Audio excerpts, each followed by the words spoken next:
All right, let's talk quarterbacks, fellas, because we've talked about it a ton off air. Ted, you've made the point off air, on air here a little bit. Not necessarily even getting into the value of the QB, but let's just look at quarterback play. Let's look at this league right now. As you go into this weekend, there's only 4 games we know. But if you look at the league, and Ted, you spent a decade plus in the NFL. We've all been around this sport forever. You look at our quarterbacks, and now put yourself back in the league, or even like in the perspective of the Pac-10 or the Pac-12, and Rosen and Darnold were both drafted in the same year. What do you think of this class, if you will, of quarterbacks? And then I want to give a big picture thought, because I went and studied The Nation yesterday to add to the combo. So I'll tell you what I thought, because we talked about this a little bit off the grid on Saturday. We have 2 people with us who played college football, Yogi, as you know, and Sam Polis, who you hear us talk about a lot. Sam is just an amazing guy, great mind, who played at Northwestern back in my time. And I asked Sam this question before the game in the booth Saturday. I said, Sam, look around the league right now. How many NFL quarterbacks do you see? Like people that you look right now and say, they're going to be NFL quarterbacks. We don't know how good they'll be, but most recently, obviously, it was Justin Herbert. Before him, Sam Darnold. I mean, guys that you just know are going to be in the NFL. And I'm struggling with it. And Sam was struggling with it too. I mean, guys you say, for example, we've seen Tanner McKee, looks like that could be a guy, but he's very early. So it's hard to say slam dunk. He's played 5 games or whatever it is.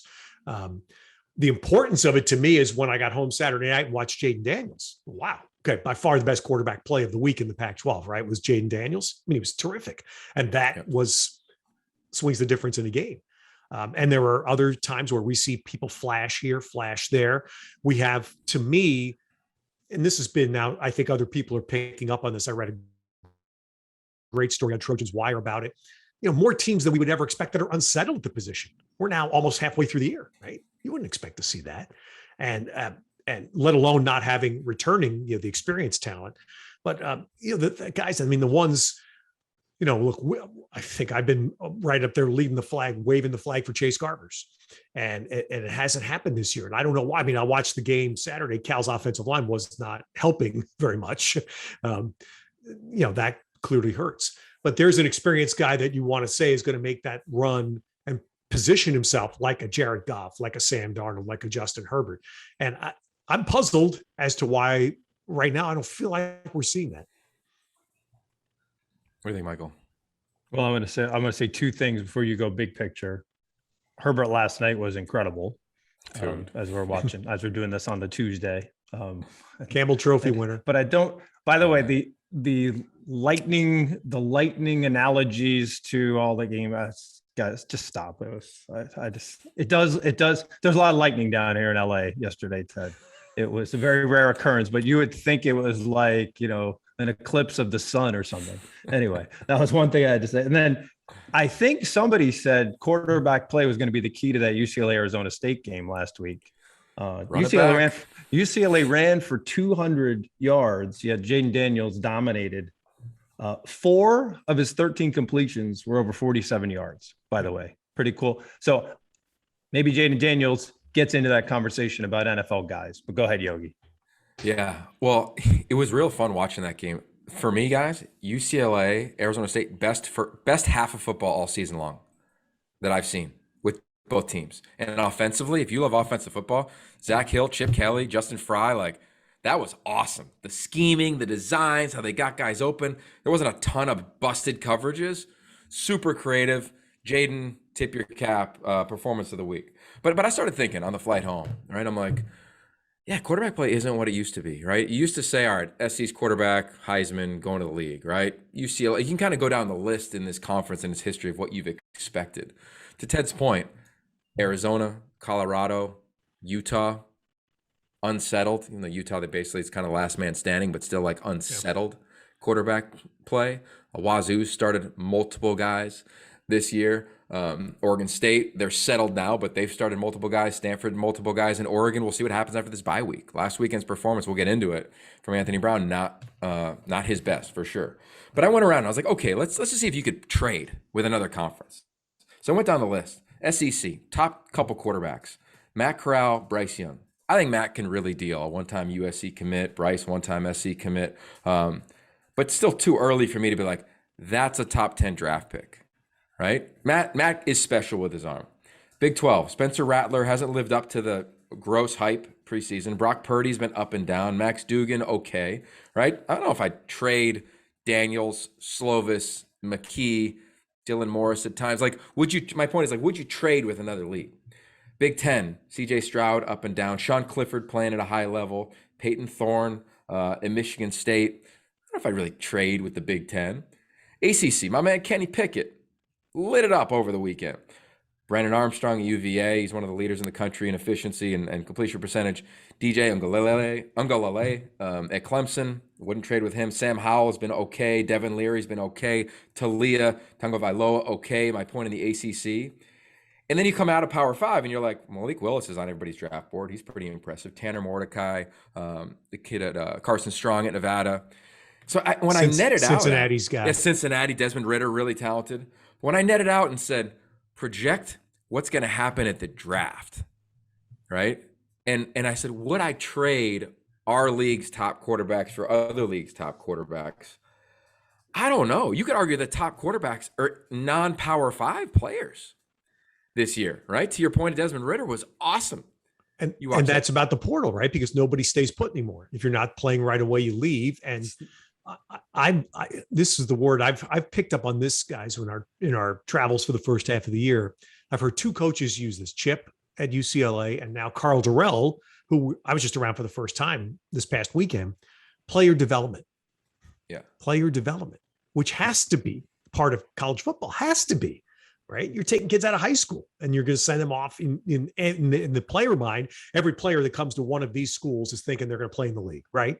Or Power 5 league. Every player, so develop them. And man, that's the. I mean, I know we saw it firsthand in Boulder. That's what the Buffs are going through right now. Two young, really young quarterbacks. Obviously, we saw Brendan Lewis. He's not ready to play at Power 5 level yet, and we understand the young man behind him, Carter's not either. But they've got to develop them, right?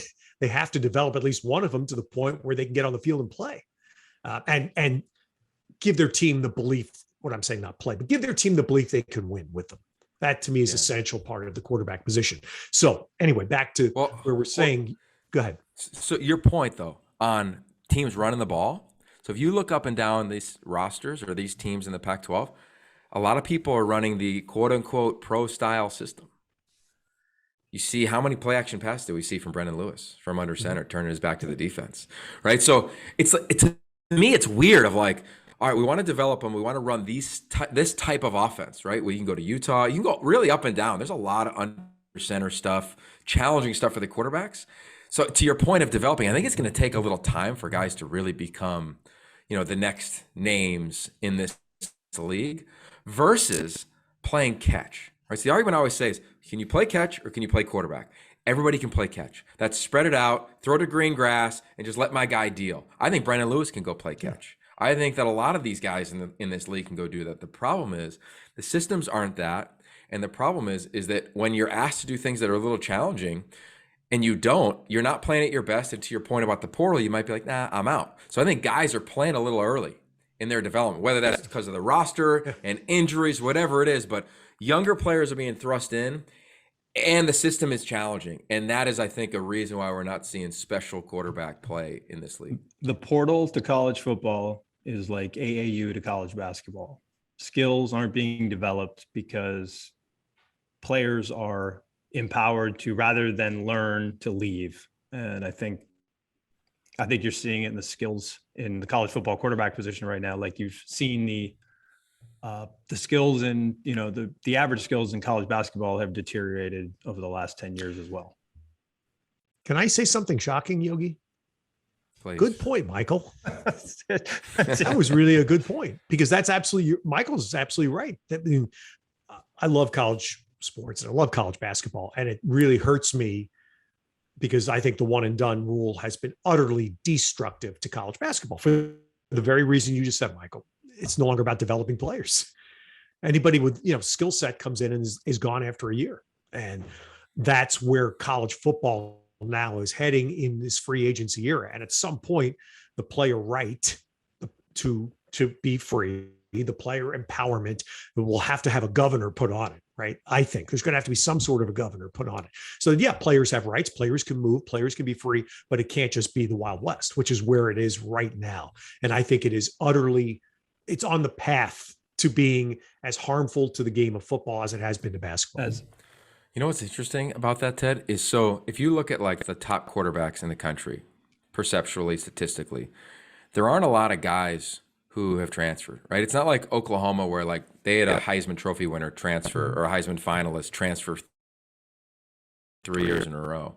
But I think to the point of what's happening, let's just take UCLA. Let's talk about UCLA and Arizona State for a minute. Both of those schools, Jaden Daniels has started since he walked into the campus. DTR, Dorian Thompson-Robinson, really started since his second game due to an injury to Wilton Speight. Those staffs couldn't really recruit an elite quarterback. So I think when we talk about the portal, there's one element of like the exodus of players, but I think there's also like the entrance of players and then saying, hey, you've got like a guy who's going to be a 2 or 3 year starter. Why do I even want to go there? Thus, how am I going to really develop via competition at that position? Right. So now it's really onus is on the young man being like, I really need to get better. And the staff, of course, to pour into that guy. But there's the Bill Walsh phrase was competitive cauldron. And when I was at SC, I'm going to sound old now, but Carson and behind Carson was, and he'll get honored this weekend on our air at the Pac-12 Networks in the Utah game, College Football Hall of Fame. Check that out. But who was on the roster? Matt Castle, Matt Leinart. They had a guy transferring from Purdue, the baseball player. I'm blanking on his name right now. That's part of getting old too, Yogi. And then we were, that's part of getting old too. But my point is that Leinart sat. Yeah. And then Booty came in and sat. And Sanchez came in and said, I would want to ask those guys now, hey, in the portal, John David Booty, Matt Leinart, Mark Sanchez, would you have left? Or do you think you would have sat and developed? And then when you played like a top 10 draft pick? And I think you can sit 1 year. And let's remember a great name in this league who sat his first year, Andrew Luck. Yep. Andrew Luck did not play redshirted his first year at Stanford. It was that's a story for a revisited sometime. But the point is he sat for 1 year. And I think you can do that. So we asked Chip Kelly on the field 2 weeks ago. Remember, I asked Chip, how many quarterbacks do you think you can have in the room now, today? And Chip said 3, but they have to be spaced. You have your player, ostensibly a guy near the end of his run. Then you have the backup who might be in the middle of his run. And then you have the one young guy, the first year guy that's willing to sit and wait for a year. And that was his formula. And to me, that sounds pretty smart, right? Of how you can address the quarterback room in 2021. Yeah, it's the phrase I like is oxygen. There's got to be enough oxygen in the room for every quarterback to breathe and think they have a chance to play.